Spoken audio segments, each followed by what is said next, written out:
थाना नीलगंगा में कल रात को एक उनकी पहचान हम लोग गोपनीय रख रहे हैं उनके आग्रह पर। एक पुत्र ने रिपोर्ट लिखवाई कि उनके पिता को ब्लैकमेल करके अननोन नंबरों से फोन किए जा रहे हैं और लगातार उनको ब्लैकमेल किया जा रहा है, ऐसी उनको आशंका है। और पिछले 1.5-2 साल में इस तरह से उनको ब्लैकमेल करते हुए करीब 2 से 3 करोड़ रुपए उनसे ठग लिए गए, जिसके बारे में उनके पिता अपनी वृद्धावस्था को देखते हुए और बीमारी को देखते हुए लगातार उनकी जो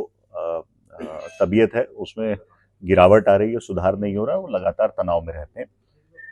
बहू बेटे ने जब नीलगंगा थाने में शिकायत करी,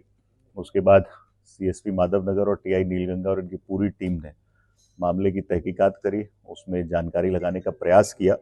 और जो इनपुट इनको मिले,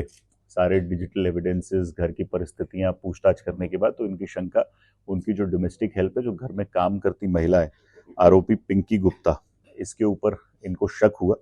उसके बाद इन्होंने उसके घर की तलाशी ली। सामान्य घर में एक डोमेस्टिक हेल्प की तरह काम करने वाली महिला है और उनके 4 मंजिला ऑलमोस्ट मकान है जिसमें उनका पूरा परिवार रहता है और उनके पास से करीब 45 लाख रुपए नगद और 55 लाख से ज्यादा रुपए के आभूषण प्राप्त हुए। इस तरह से करीब 1 करोड़ का सामान अभी तक उनके घर से बरामद किया गया और ये इन्होंने अपने पूरे परिवार के साथ मिलकर, जिसमें इनके घर के अन्य साथी और पुरुष भी शामिल हैं, उन सबके साथ मिलकर इनकी बहन रजनी पाटीदार और इनकी माताजी सजनबाई बैरागी, अभी इन तीनों को गिरफ्तार किया गया। इनसे पूरा 1 करोड़ रुपए का मशरूका बरामद किया गया और झूठे फोन कॉल्स करके और इस तरह से इनको बरगला के करीब इस पूरा जो राशि है इसको एक्सटॉर्ट किया। इसमें इन तीनों के विरुद्ध मामला दर्ज किया गया और जो रिकॉर्डिंग्स हैं उसकी अभी हम लोग, इन्होंने दूसरे लोगों के माध्यम से इनको फोन कराया, जिसकी कुछ रिकॉर्डिंग जो उनके पुत्र और पुत्रवधू हैं उनकी समझदारी के माध्यम से पुलिस को प्राप्त हुए और रिकॉर्डिंग्स की हम अभी टेस्टिंग करा रहे हैं और हमें पूरी संभावना है कि इनके घर के जो पुरुष हैं वो भी इसमें शामिल हैं, जो पिंकी गुप्ता है उसके घर के पुरुष हैं वो भी इसमें शामिल है और उन सभी को अभी एक बार एफएसएल से वेरीफाई करने के बाद गिरफ्तार किया जाएगा।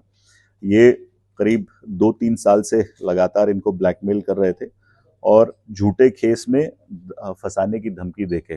अननोन नंबर से व्हाट्सएप कॉल और व्हाट्सएप वीडियो कॉल के माध्यम से करीब 3 से 4 करोड़ रुपए इनसे उन्होंने अभी तक वसूल लिए थे। ये महिला जो है इनके घर में काम करती है और इसका एक प्रेमी है राहुल मालवी, जिसके माध्यम से इन्होंने आपत्तिजनक अवस्था में वृद्ध पिता के वीडियोज और फोटोज खींच लिए और लगातार उसके माध्यम से इनके वृद्धावस्था को और तबीयत को देखते हुए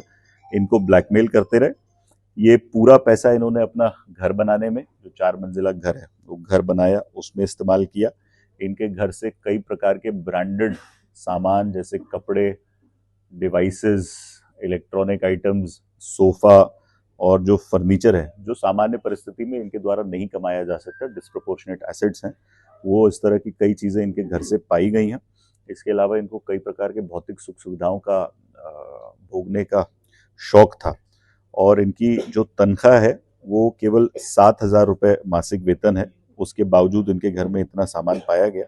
अभी इसका जो प्रेमी है राहुल मालवी है, उसके संबंध में भी हमारी टीमें लगी हुई, उसको भी शीघ्र गिरफ्तार किया जाएगा।